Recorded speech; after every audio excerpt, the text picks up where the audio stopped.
Hello, Chingas and Faith. For today's video, balikan lamang natin itong pagbisita namin doon sa pier kung tawagin nila.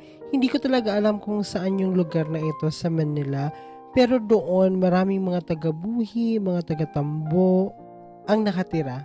At doon nga kami nakikain, of course, at dala-dala namin yung imahe ni Nuestra Señora de la Soledad de Tambo. Papunta kami niyan sa Pampanga para mag-attend ng Soledad Procession. And bago kami dumiretso sa Pampanga, dumaan muna kami dito para makikain. Totoo lang.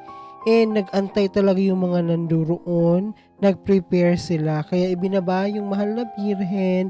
Sila ay nag-offer ng dasal. Nagdasal sila ng Santo Rosario, umawit. At saka naman sila nagkainan. After makakain, inantay lang namin yung pumunta ng Dangwa para bumili ng bulaklak. Then, dumiretso na kami papunta ng Apalit, Pampanga. Isang community nga sila doon ng mga taga-buhi.